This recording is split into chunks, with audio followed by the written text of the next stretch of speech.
ગીર સોમનાથના સૂત્રપાડામાં વ્યક્તિને યોગ્ય પાત્ર સાથે લગ્ન કરાવી આપવા બાબતે 1.30 લાખ ખંખેરી લીધા, જેમાં ઘટનામાં 2 દલાલો સહિત 3 મહિલાઓ સાથે કુલ 6 વ્યક્તિઓને ગેંગની પોલીસે ઝડપી પાડ્યા।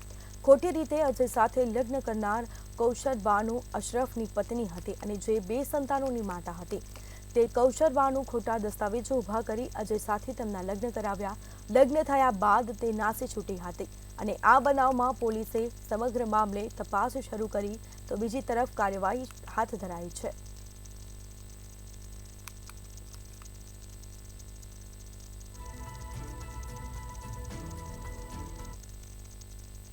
સૂત્રાપાડા પોલીસ સ્ટેશન વિસ્તારના ફરિયાદી શ્રી અજયભાઈ પોતે લગ્ન કરવા ઈચ્છુક હોય તો એ પોતાના ગામના નરસિંહભાઈ આદેડભાઈ વાજા જેઓ દલાલ છે તેમનો સંપર્ક કરતા તેઓ તેમને જુનાગઢ લઈ જઈ બીજા દલાલ દીપકભાઈ, સમીબેન, મુસ્કાનભાઈ અને રિયાજભાઈનો સંપર્ક કરાવ્યો હતો। ત્યાંથી તેઓ તેમને છોકરી જોવા માટે રાજકોટ લઈ ગયા હતા।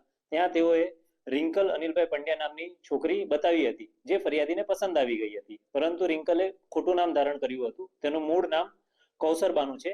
આ પ્રકરણની અંદર તેઓએ કૌશર બાનુના રિંકલ અનિલભાઈ પંડ્યા તરીકે આધાર કાર્ડ અને સ્કૂલ લિવિંગ સર્ટિફિકેટ બનાવ્યું હતું અને લગ્ન નોંધણી માટે તે ડોક્યુમેન્ટ આપેલા હતા। અત્યારે તપાસનો વિષય છે અને તપાસ એની ચાલુ છે, ત્યારબાદ જ એમાં કંઈક ચોક્કસપણે કહી શકાશે। આમાં કુલ 6 આરોપીઓ છે, જે મેં કીધું એ રીતે નરસિંહભાઈ વાજા, નાગદેવ દીપક, સમીબેન ઉર્ફે સીમાબેન, વાઇફ ઓફ ખેમરાજ હરિપ્રસાદ, મુસ્કાનબેન અને જે મુસ્કાનબેન છે તે રિયાજના વાઇફ છે અને રિયાજ અને મુસ્કાન આમાં 2 મુખ્ય કાવતરું કરવાવાળા